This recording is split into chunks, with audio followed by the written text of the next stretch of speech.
Hello everyone, welcome to Krishna study point. प्यारे बच्चों, आज हम क्लास सेवन्थ के चैप्टर नंबर 6 के बारे में डिस्कस करेंगे।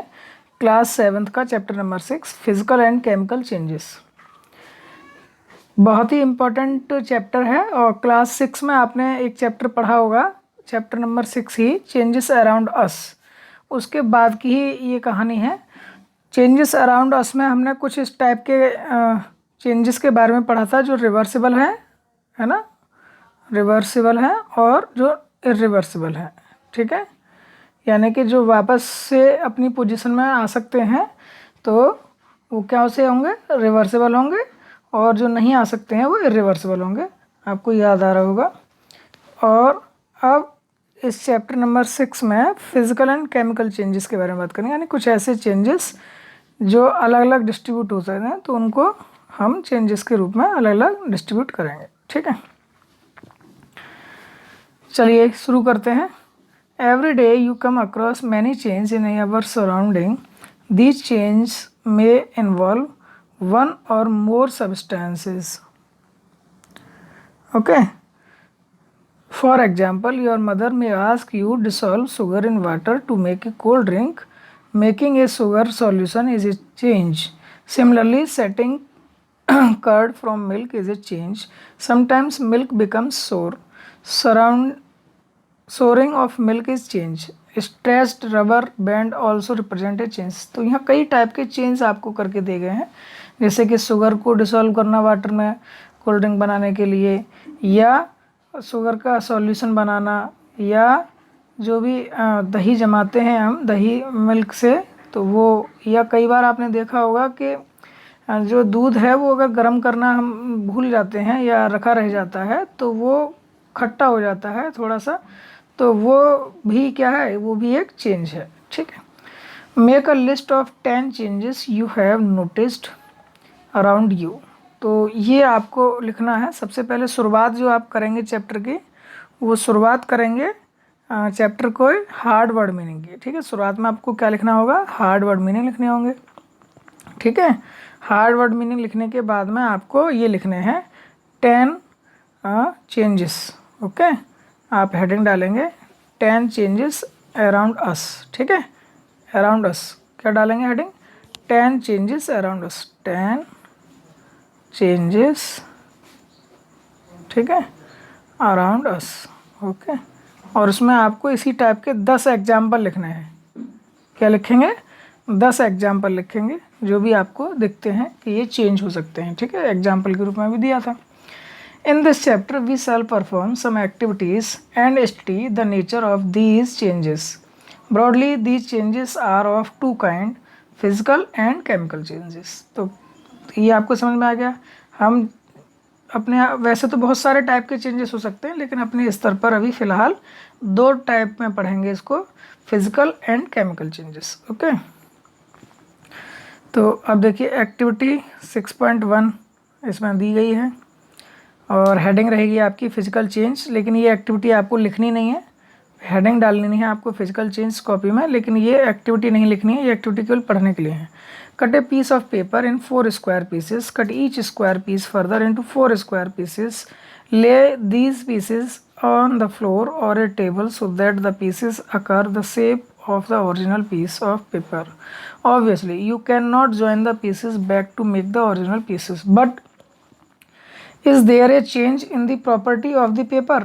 पेपर के जो जिस सब्सटेंस से वो पेपर बना है, तो कट करने के बाद भी क्या वो सब्सटेंस की जो प्रॉपर्टी है उसमें कोई चेंज आया है, नहीं आया है। Activity 6.2, collect the chalk dust lying on the floor near the chalk board in your classroom और crush a small piece of chalk into dust, add a little water to the dust to make a paste, roll it into the shape of a piece of chalk, let it dry. Did you recover chalk from the dust? हाँ, बिल्कुल कर सकते हैं। ठीक है, लेकिन ऐसा नहीं है कि पूरी तरह से हो जाएगी, लेकिन काफ़ी हद तक चॉक फिर से रिकवर हो जाएगी उसी चॉक डस्ट से। Activity 6.3, take some ice on a glass or a plastic tumbler, melt a small portion of ice by placing the tumbler in the सन।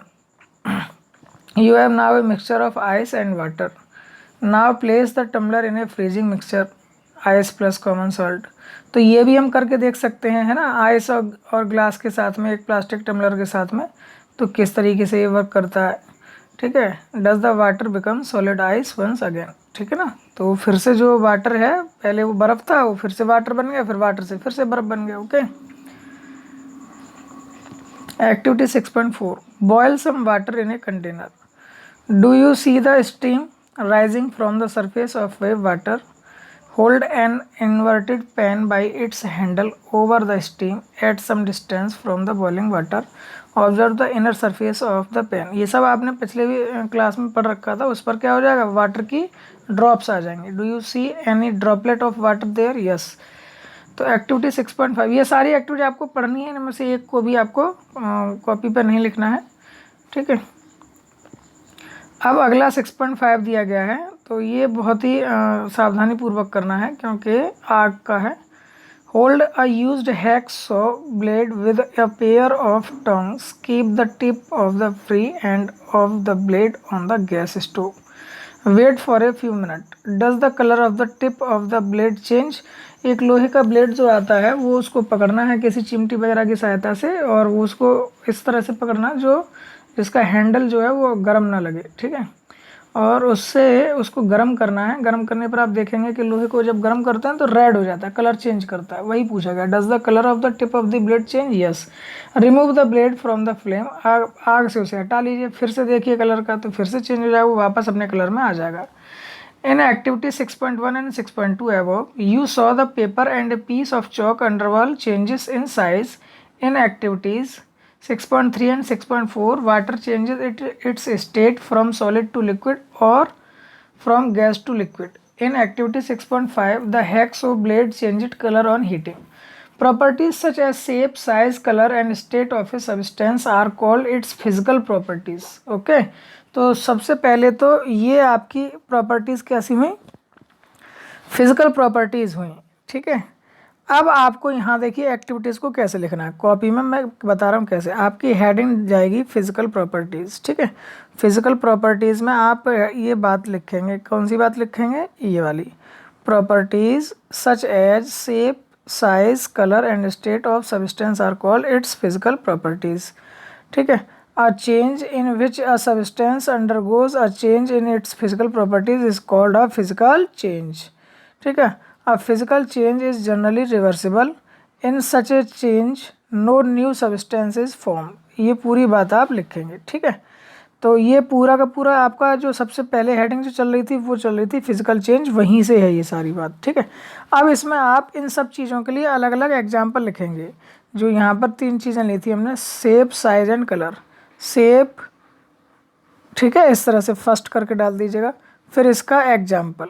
ठीक है, शेप चेंज होती है, इसका एक एग्जाम्पल देना, तो इसमें एक्टिविटी में आपको मिल जाएगा। ठीक है, फिर इसके बाद में सेकंड में जाएगा आपका साइज। ठीक है, तो साइज़ के लिए एग्जाम्पल आपको लिखना है, फिर कलर के लिए लिखना है। ठीक है, तो इस तरीके से आपकी ये एक्टिविटी आपको अपनी लैंग्वेज में लिखनी है। फिर नेक्स्ट आपकी हेडिंग, अब इसका मतलब फिजिकल चेंज हो गया, फिजिकल चेंज हमने पढ़ लिया है। ओके, फिजिकल प्रॉपर्टीज़ क्या होती हैं ये भी हमने पढ़ ली, फिजिकल चेंजेस क्या होते हैं ये हमने पढ़ लिया। अब नेक्स्ट टॉपिक क्या है हमारा, केमिकल चेंज। ठीक है, नेक्स्ट हेडिंग आपका क्या रहेगा, केमिकल चेंज रहेगा। A change with which you are quite familiar is the rusting of iron. If you leave a piece of iron in the open for some time it acquires a film of brownish substance. This substance is called rust and the process is called rusting. ठीक है, ये क्या है, rusting iron होता है, एक process है ना। If you leave a piece of iron in the open for some time, कुछ दिनों के लिए जब आप छोड़ देते हैं, आपने घर में भी देखा होगा, तो उस पर जंग लग जाती है, जंग। ठीक है, उसी को रस्ट कहते हैं इंग्लिश में, और इस प्रोसेस को जंग लगना को कहते हैं रस्टिंग। ठीक है, this substance is called rust and the process is called rusting. Iron gates of parks और farmlands, iron benches kept in lawn and gardens. काफ़ी जगह आपने देखे होंगे लोहे के सामान, तो वही बात बताइए। Almost every article of iron kept in the open gets rusted. At home you must have seen shovels and the spades getting rusted when expose to the. ये देखिए यहाँ दिखाया भी गया है, इस तरीके से रस्ट लग जाती है, ठीक है। Atmosphere for some time in the kitchen a wet iron pan tawa often gets rusted if left in that state for some time, ठीक है। Rust is not iron, rust iron नहीं होता है। It is different from iron on which it gets deposited, ये क्या है, ये iron से डिफरेंट होता है। Let us consider a few more changes where new substance are form. अब देखिए ज़रा, हम एक और बात कर रहे हैं जहाँ नया सब्सटेंस बनता है। क्या है देखो ज़रा इसमें, it is dangerous to look for long at the burning magnesium ribbon. हाँ, ये एक प्रैक्टिकल करने वाली चीज़ है जो कि कहाँ किया जाता है, ये किया जाता है प्रैक्टिकल लैब में, ठीक है। तो get a small piece of thin strip of ribbon of magnesium, clean its tip with sand paper, bring the tip near a candle flame, it burns with a brilliant white light. Okay, इस तरह से जलने लग जाता है एक साथ। मैं बस ऐसे ही बता दे रहा हूँ, आपको समझ में आ जाएगा आपका। जैसे ही उसको हम जलाते हैं, मैग्नीशियम का रिबन होता है बहुत पतला पतला सा, और उसको जब हम रब करके और जलाते हैं तो वो बहुत तेज़ लाइट के साथ जलता है। जैसे कि आजकल की जो CFL वगैरह लाइट होती है ना, उससे बहुत तेज़ी से जो लाइट जलती है, जो सड़क पर लगी होती है स्ट्रीट लाइट में, उसमें से निकलती है बहुत तेज़ लाइट, इस टाइप की लाइट वो देता है। और When it is completely burned, it leaves behind a powder ash। जब वो पूरी जल जाती है तो उसके बाद में उसमें राख जैसी पाउडर जैसा बचता है। Does the ash look like the magnesium ribbon? क्या वो मैग्नीशियम रिबन जैसे है? नहीं। The change can be represented by the following equation। ये देखिए इक्वेशन है, Mg+O2 change in MgO, magnesium oxide बन जाती है, ठीक है। The equation here are different from those in mathematics। In equation of this kind, the arrow implies becomes। No attempt should be made to balance chemical equations at this stage। हम अभी इस stage पर इसको balance करने के बारे में नहीं सोचेंगे, बाकी आगे सोचेंगे कि बैलेंस भी होती है। इस एरो से, ये जो एरो आपको दिख रहा है, इस एरो से इधर लेफ्ट में जितने भी एलिमेंट होंगे, यानी कि Mg था प्लस O2 था, चेंज इन या बिकम्स, ठीक है, बिकम्स भी कहते हैं या चेंज इन भी कह सकते हैं। MgO हमने बोला इसको, MgO, ठीक है। तो अब इसमें Mg1 था, Mg1 है, यहाँ 2 ऑक्सीजन है, यहाँ एक ही ऑक्सीजन, तो इसको बैलेंस भी किया जाता है, लेकिन वो आगे क्लासेस में पढ़ेंगे, ठीक है। आप लोग बेसिक केमिस्ट्री की वीडियोस देख सकते हैं प्लेलिस्ट में जा करके, तो वहाँ से आपको पता चल जाएगा, ठीक है। The equation here are the different from those in mathematics. ये वही है कि मैथमेटिक्स की जो इक्वेशन होती हैं उससे अलग हैं, थोड़ी सी केमिस्ट्री की इक्वेशंस हैं।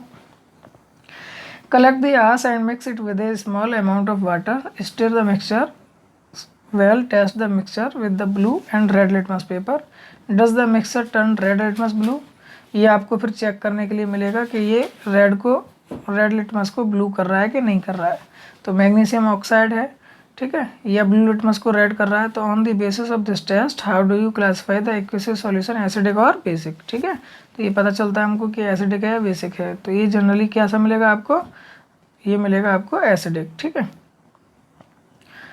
On dissolving the ash in water, it forms a new substance। This change can be written in the form of the following equation। ये आ गया, MgO plus H2O change in magnesium hydroxide, MgOH का whole twice। As you have already learned in chapter 5, magnesium hydroxide is a base, so magnesium oxide is a new substance formed on burning of magnesium। Magnesium hydroxide is another new substance formed by the mixing magnesium oxide with water, ठीक है। तो ये एक तरीके से हमने देखा कि मैग्नीशियम का रिबन था जो केवल Mg का था, जब उसको जलाया गया तो उसने ऑक्सीजन से रिएक्ट किया और कुछ चेंज हुआ, चेंज होने के बाद में न्यू सब्सटेंस बना MgO, मैग्नीशियम ऑक्साइड, ओके। और फिर से हमने उसमें वाटर मिला दिया, तो वाटर मिलाने के बाद में क्या हुआ, एक और नया सब्सटेंस बन गया, मैग्नीशियम हाइड्रोक्साइड, ओके। एक्टिविटी 6.7, फिर देखिए इसको भी कैसे करते हैं। Dissolve about a tea spoon of copper sulphate, blue vitriol और नीलत होता कहते हैं उसको, ब्लू विट्रॉयल भी कहते हैं, ठीक है, कॉपर सल्फेट कहते हैं। CuSO4 इसका फॉर्मूला होता है। क्या होता है बेटा इसका फॉर्मूला, CuSO4, ठीक है, कॉपर सल्फेट। फिर क्या करना है हमको, In about half a cup of water in a glass, tumbler or a beaker, add a few drops of dilute sulfuric acid to the solution. You should get a blue colored solution. Save a small sample of the solution in a test tube or a small glass bottle. Drop a nail or a used shaving blade into the remaining solution. Wait for half an hour so. Observe the colour of the solution, colour उसका change हो जाएगा, ठीक है, इस तरीके से हो जाएगा ब्लू से, और ऐसा हो जाएगा आयरन सल्फेट बन जाएगा तो ग्रीनिश हो जाएगा, ठीक है। Colour of the solution from blue to green is due to the formation of iron sulphate, a new substance, the brown deposit on the iron nail is copper. तो ये देखो मैं थोड़ा सा बताता हूँ इसको कैसे हुआ है, रिएक्शन भी बताता हूँ। कॉपर सल्फेट था, ठीक है, CuSO4, वो कैसा था, ब्लू था, ब्लू, Cu का कलर ब्लू होता है इसलिए ब्लू था। अब इसमें हमने क्या मिला दिया, लोहे का ब्लेड मिलाया, यानी लोहे का फॉर्मूला होता है आयरन का Fe, ठीक है। तो ये Fe क्या करता है, इसको रिप्लेस कर देता है Cu को, ये यहाँ से हटा देता है और ये खुद इस SO4 के साथ जुड़ जाता है। तो क्या बनता है चेंज होकर के, FeSO4, ठीक है, क्या बनता है, FeSO4। इसका कलर कैसा होता है, ग्रीन होता है। तो इसलिए क्या बन गया, CuSO4 सब्सटेंस था ओल्ड, अब क्या बन गया, न्यू सब्सटेंस बन गया FeSO4, तो न्यू सब्सटेंस आपको प्राप्त हो गया। Activity 6.8, take about a teaspoonful of vinegar in a test tube, add a pinch of baking soda to it, you would hear a hissing sound and see bubbles of a gas coming out, ठीक है। जैसे कि cold drink में से आप देखते हैं ना, जो जैसे ही आप उसको ओपन करते हैं तो उसमें से साउंड निकलती है ना, तो ऐसे ही इसमें से भी निकलेगी इस तरह से और बबल्स बनते हैं, ठीक है। ये आप घर पर मत कीजिएगा, ये प्रैक्टिकल लैब में करने के प्रैक्टिकल्स हैं। Do you see any change in the colour of the solution, take out the nail और the blade, has it change, ठीक है, बिल्कुल वो भी चेंज हो जाएगा इस तरीके से, ठीक है। टेक आउट द नेल और the blade, has it change it anyway, the change in the test tube is a follows. Vinegar जो होता है वो एसिटिक एसिड होता है, ठीक है, CH3COOH, CH3COOH, 2 बार O आता है, acetic acid plus baking soda, sodium hydrogen carbonate होता है, बेकिंग सोडा को बोलते हैं हम, सोडियम बाइकार्बोनेट भी पढ़ते हैं इसको, दोनों का फॉर्मूला मैं लिख देता हूँ। एसिटिक एसिड जो होता है बच्चे वो होता है CH3COOH, ये आप अलग कॉपी पे भी लिखते चलना अपने फॉर्मूले, बहुत सारे आते जाएंगे, ऐसे धीरे धीरे याद होते जाएंगे आपको। CH3COH होगा, बेकिंग सोडा जो होता है वो आपका सोडियम बाइकार्बोनेट भी बोलते हैं उसको, इसका फॉर्मूला होता है NaHCO3, ठीक है। और जो वैसे जनरल सोडा जो होता है वो होता है फिर आपका Na2CO3, यानी H नहीं आता उसमें, ठीक है, वो धोने वाला सोडा या धावन सोडा वो बोला जाता है, ये खाने वाला सोडा बोला जाता है, ये किचन में यूज होता है ये वाला, ठीक है, NaHCO3। तो carbon dioxide plus other substance, the reaction between carbon dioxide and lime water is as follows. ये देखिए यहाँ पर carbon dioxide CO2 plus lime water जो होता है CaOH का whole twice, change in calcium carbonate CaCO3 plus water बन जाता है। When carbon dioxide is pass through the lime water, calcium carbonate is formed which makes lime water milky. कैसा बनाता है वो, उसका कलर मिल्की कर देता है उसको, ठीक है। तो ये भी एक आपको नया मिल गया। अब देखिए इन एक्टिविटीज 6.6 से 6.7, 6.8 you saw that in each change one or more new substances were form, है ना। In activity 6.6 the ash was the new substance form when the magnesium was burn in air. In activity 6.7 the reaction of the copper sulfate with the iron produced iron sulfate and copper. Both of these are new substance. Copper was deposited on the shaving blade of iron in activity 6.8. Vinegar and baking soda together produced carbon dioxide which turned lime water milky. Can you name the new substance formed in this reaction? हाँ बिल्कुल, calcium carbonate था ना, ये name दिया गया है, ठीक है। अ चेंज, अब देखिए यहाँ आपकी डेफिनेशन आ गई केमिकल चेंज की। क्या डेफिनेशन बनेगी, अ change in which one or more new substance are form, a change in which one or more new substance are form is called a chemical change. A chemical change is also called a chemical reaction. Chemical changes are very important in our lives. All new substances are formed as a result of chemical changes. For example, digestion of food in our body, ripening of fruits, fermentation of grapes, etc. happen due to series of chemical change. A medicine is the end of product of chain chemical reaction. Okay, तो ये सारी चीज़ें जो भी हमारे पास आसपास बहुत सारी जो यूजफुल चीज़ें हैं वो सब किससे मिलती हैं? केमिकल चेंजेस से ही मिलती हैं. We have seen that one or more new substances are produced in a chemical change. In addition to new products, the following may accompany a chemical change. क्या क्या? Heat, light or any other radiation, ultraviolet for example, may be given off or absorbed. Sound may be produced. A change in smell may take place or a new smell may be given off. A color change may take place. A gas may be formed. Let us look at some example. You saw the burning of magnesium ribbon is a chemical change. Burning of coal, wood or leaves is also a chemical change. In fact, burning of any substance is a chemical change. Burning is always accompanied by the production of heat. Okay? तो यहाँ तक आपको समझ में आ गया. Next चलते हैं आपका explosion of A firework is a chemical change. ठीक है, ये भी कैसा होता है? केमिकल चेंज होता है. क्या? फायरवर्क का जो एक्सप्लोजन होता है, ठीक है वो. You know that such an explosion produces heat, light, sound and unpleasant gases that pollute the atmosphere. जो आप क्रैकर्स वगैरह यूज़ करते हैं दिवाली पर, वो सब इसी तरह से होते हैं. That is why you are advise not to play with fireworks. When food gets spoiled, it produces a foul smell. Shall we call this change a chemical change? You must have noticed that a slice of an apple acquires a brown color. If it is not consumed immediately, if you have not seen this change in color, cut a fresh slice of apple and keep it away for some time. Repeat the same activity with a slice of potato or brinjal. The change of color in these cases is due to the formation of new substances. Are not these change chemical change? Yes, chemical change ही हैं. आप आलू को भी काट के रख दीजिए, बैंगन को काट के रख दीजिए, सेब को काट के रख दीजिए, तो उसके कलर में आपको चेंज देखने को मिलता है. ये आप घर पर भी देख सकते हैं.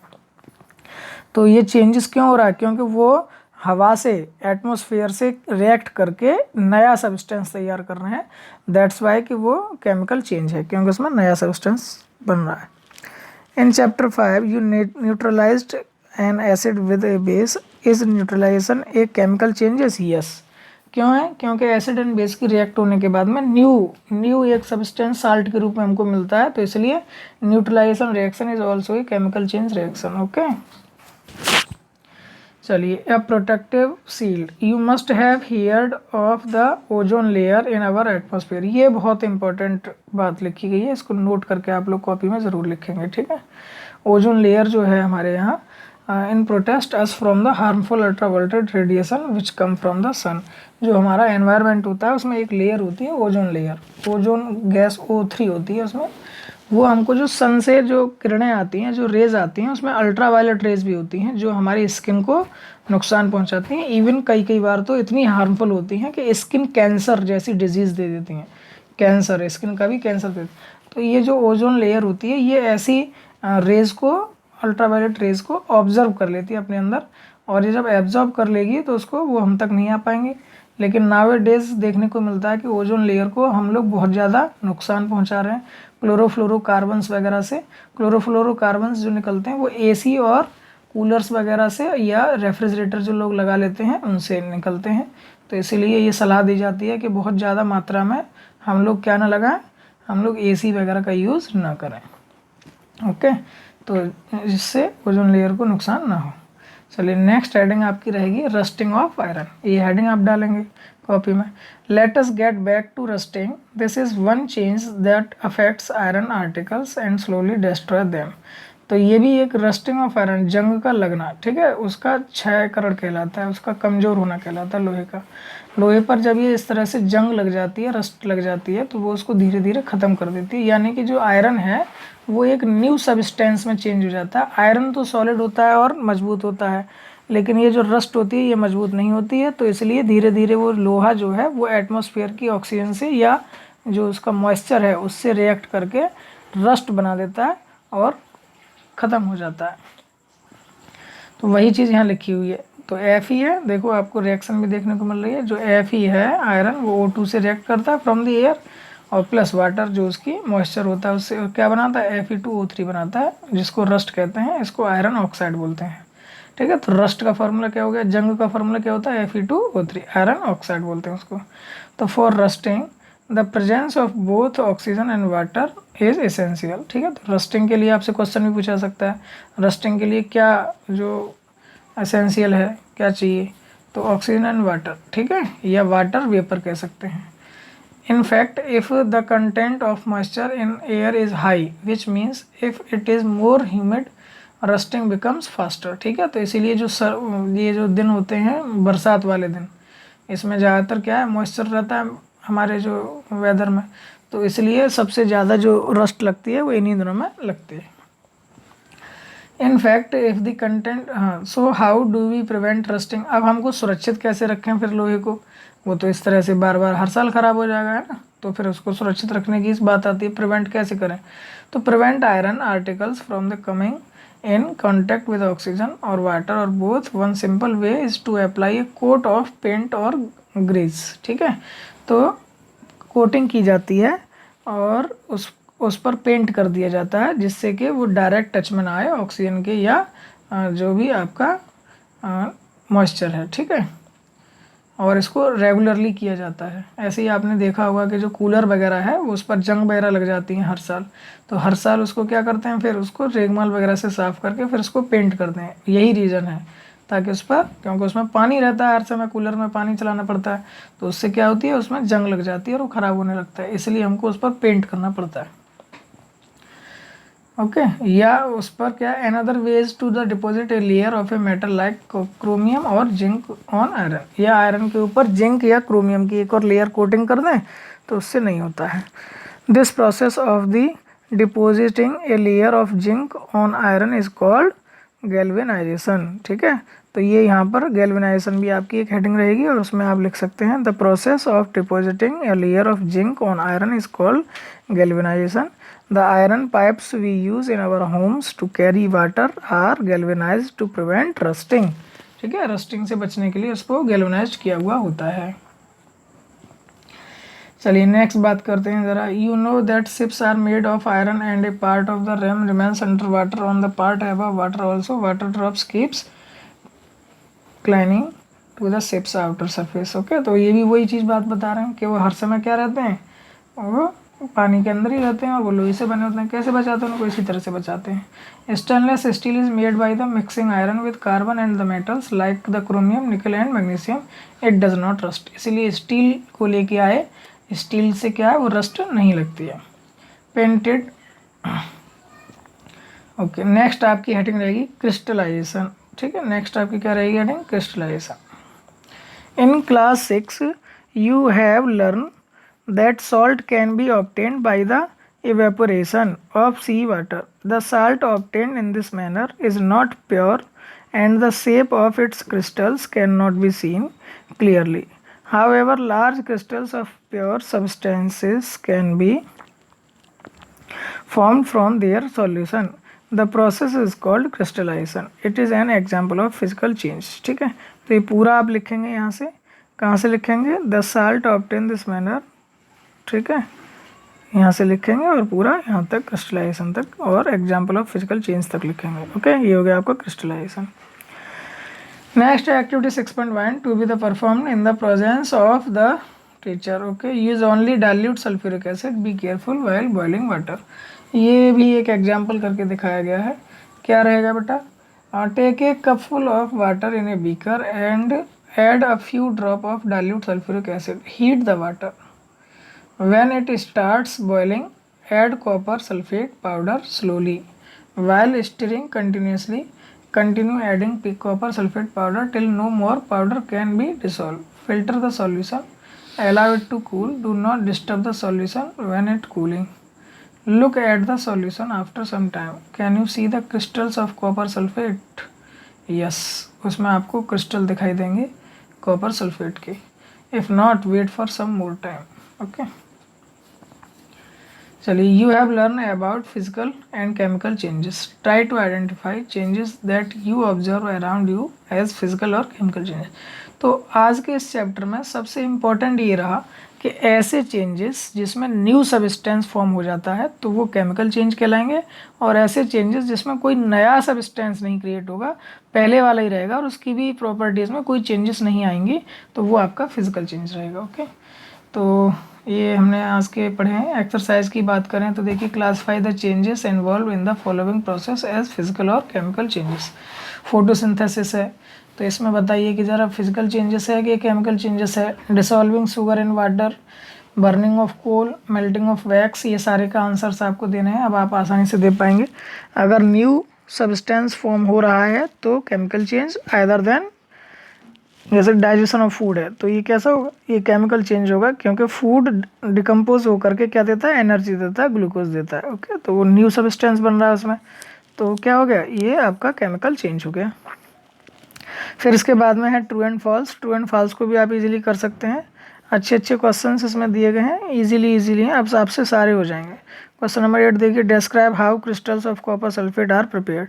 तो कॉपर सल्फेट के जो क्रिस्टल हैं वो कैसे प्रिपेयर होते हैं, तो सबसे लास्ट वाली एक्सरसाइज एक्टिविटी आप इसमें पूरी लिखेंगे। ठीक है, जो सल्फ्यूरिक एसिड मिला करके करते हैं। ठीक है, तो ये आपके क्वेश्चंस रहे, इनको आप इजीली कर लेंगे, और इसको भी आपको नोट करके लिखना है। नोट करके आप अपनी कॉपी पर लिखेंगे। ठीक है, near the Qutub Minar in Delhi stands an iron pillar. लोहा स्तंभ खड़ा हुआ है एक कुतुब मीनार के पास ही, which is the more than 7 metre height, 7 metre से भी ज़्यादा है, और इसका जो वेट है वो लगभग 6000 किलोग्राम है। It was built more than 16 years है, वो 16,000 से भी ज़्यादा साल पहले से है, और इतने लॉन्ग पीरियड के बावजूद भी इस लोहे के स्तंभ में अभी तक जंग नहीं लगी है, रस्ट नहीं लगी है। It has been examined by the scientists from all parts of the world.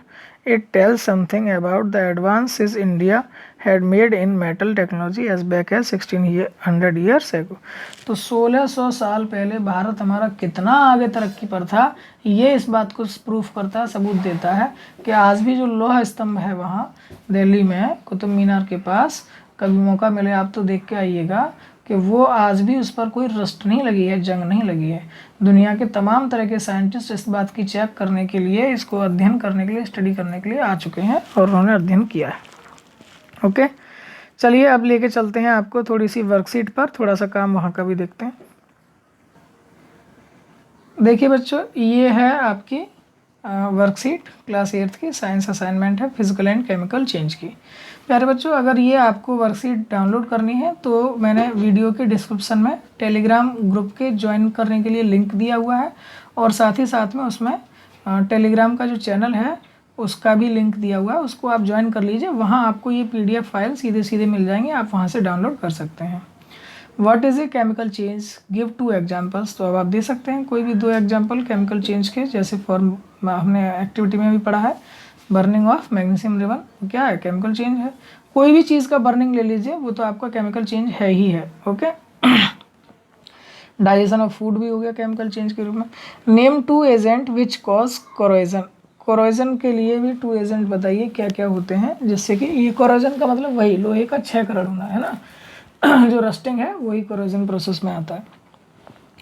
What is harmful effect of corrosion. Corrosion से क्या हार्मफुल इफेक्ट होता है, तो जो हमारा आयरन होता है वो पूरा ख़त्म हो जाता है। How do you show the curdling of milk is a chemical change. कैसे शो करेंगे आप कि जो दही बन रहा है दूध से वो कि केमिकल चेंज है, तो उसमें आप बता सकते हैं, क्योंकि जो मिल्क है उसमें लैक्टिक एसिड है ना, लैक्टोज है उसमें, दूध में, मिल्क में, और वो वहाँ जब कर्ड बन जाता है तो उसमें लैक्टिक एसिड बन जाता है। तो जो केमिकल जो चेंज है सबस्टेंस की, वो चेंजेस हो गई हैं, न्यू सबस्टेंस फॉर्म हुआ है, तो इसका मतलब क्या है, एक केमिकल चेंज है। In what way oiling and greasing help to prevent rusting. ठीक है, क्या तरीका रहता है उसका जिससे कि प्रिवेंट रह पाती हो रस्टिंग से। तो ये सब पढ़ा चुके हैं हम आपको, अब आपको करने हैं क्वेश्चंस। ठीक है, आसान से क्वेश्चन हैं, आप लोग स्क्रीनशॉट देख करके भी कर सकते हैं, स्क्रीनशॉट लगा लीजिए और फिर इनको क्वेश्चंस को करिए। ये क्वेश्चंस भी आपको अपनी कॉपी में करने हैं। ठीक है, ये क्या है, magnetisation of iron piece, okay, photosynthesis in plants, stretching of rubber band, ये सब आपको बताना है कौन सी फिजिकल चेंजेस हैं, कौन सी केमिकल चेंजेस हैं। तो ये वही है, सारे क्वेश्चंस यहाँ तक आपके हो जाएंगे। ठीक है, चलिए चलते हैं एक और आपकी वर्कशीट पर। ठीक है, एक और वर्कशीट पर चलते हैं। चलिए, ये है आपकी एक और worksheet, 7th class science SE2 worksheet है, chapter number 6, physical and chemical changes. Fill in the blanks हैं। Changes that lead to the formation of new substance are called chemical changes. Melting of candle wax is a chemical change, physical change, but its burning is a chemical change. Okay, melt होना तो आपका physical change में आएगा, लेकिन burning होना उसका किस में आ जाएगा, केमिकल चेंज में। तो ये बहुत अच्छे अच्छे से क्वेश्चन इसमें लिए हैं, इनको आप कर सकते हैं, स्क्रीनशॉट ले लीजिए। फिल इन दी ब्लैंक्स हो गए क्वेश्चन। ये क्विज कॉन्टेस्ट के लिए भी आपको क्वेश्चन बनाने में आंसर्स में आ सकते हैं। Right the chemical formula of lime water, देखिए हम नहीं बताएंगे, आपको पढ़ा दिया गया है। Right the chemical name of MgOH का होल ट्वाइस, ये भी हमने पढ़ा दिया है, आप वीडियो को देखेंगे फिर से देखिए अगर आपको नहीं आ रहा है तो। Right the chemical name and formula of rust, rust का भी फार्मूला बताया, केमिकल नेम भी बताया। Right the chemical name of blue vitriol, blue vitriol का भी आपको नेम बताया गया। ठीक है, चलिए, magnesium oxide MgO plus water S2, ये रिएक्शन भी बताइए। Fe+O2 चेंज, ये भी आपको रिएक्शन बताइए। ये सब करा दिया गया, आपको सब करा दिया गया। केमिकल रिएक्शन को भी कंप्लीट करना है, आप कर सकते हैं। ठीक है, डिफाइन करना है, क्रिस्टलाइजेशन को डिफाइन करना है और गैल्वेनाइजेशन को डिफाइन करना है, दोनों डेफिनेशन करा दिए हैं।